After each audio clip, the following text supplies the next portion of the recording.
শুনে নাও, শুনে নাও, শুনে নাও, এই পৃথিবীর মধ্যে আখির নবীর উম্মতের এত দাম।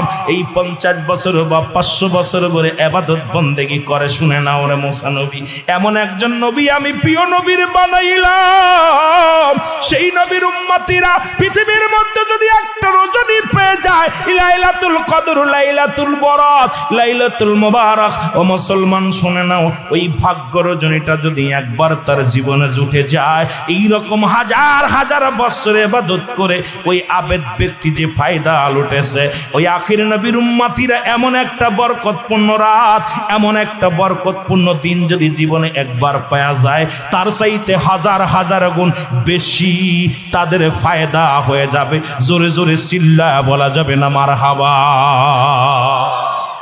এ আমার ভাইরা, আমার বন্ধুরা, আমাকে কয়েকটা বিষয় দিছে, তার মধ্যে নামাজ, রোজা, মা বাবার খেদমত, এতগুলো তো করা সম্ভব নয়। আল্লাহ রাত শুরু করেছে নামাজ দিয়া, দিন শুরু করেছে নামাজ দিয়া। সালাত কি দিয়া? কতবার? 82 বা 8টা দিছে। কি সালাতের কথা কুরআনুল কারীমের মধ্যে কয়বার আসছে? জোরে বলেন না, কয়বার? নামাজের কথা। আমিও শুরু করেছিলাম নামাজের কথা বলেন। রাত শুরু করেছে আল্লাহ নামাজ দিয়া, দিন শুরু করেছে নামাজ দিয়া গো। রাতের শুরু হলো মাগরিব। বান্দারে মাগরিবের 3 রাকাত ফরজ নামাজ যখন আদায় করলাম, সঙ্গে সঙ্গে তুমি হয়ে গেলে আমার আল্লাহর গোলাম।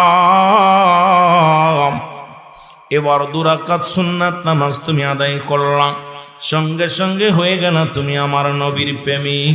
এখন যদি এই রাতের মধ্যে যদি তোমার মরণ হয়, তোমার মরণটা হবে আমার আল্লাহর গোলাম নবীর প্রেমিক। ভয় নাই, ভয় নাই, ভয় নাই, হাসরে ভয় নাই, মিজানে ভয় নাই, কবরে ভয় নাই, ফুলসিরাতে ভয় নাই। কারণ আমার আল্লাহর গোলাম হইয়া, নবীর প্রেমিক হইয়া, বাবা মায়ের বাধ্য সন্তান হইয়া, উস্তাদ মাশায়েখের বাধ্য মুরিদ হইয়া, ছাত্র হইয়া দুনিয়া থেকে বিদায় হয়ে গেলে তোমার কবরেও শান্তি, মরণেও শান্তি। জোরে জোরে চিল্লায় বলো মারহাবা। এখন রাতের মধ্যে তোমার মরণ হয় নাই, দিন শুরু করেছে আমার আল্লাহ নামাজ দিয়া গো। দিনের শুরু হলো ফজর, 2 রাকাত সুন্নাত নামাজ তুমি আদায় করলা, সঙ্গে সঙ্গে তুমি হয়ে গেল আমার রসুলের প্রেমিক। এবার 2 রাকাত ফরজ নামাজ তুমি আদায় করলা, সঙ্গে সঙ্গে তুমি হয়ে গেল আমার আল্লাহর গোলাম। দিনের মধ্যে যদি তোমার মরণ হয়, যদি আল্লাহর প্রিয় হওয়া যায়, রাসূলের প্রিয় হওয়া যায়, এই বডির কোনো ভয় নাই, মরণে হাসরে কোনো ভয় নাই। জোরে বলেন ঠিক কিনা?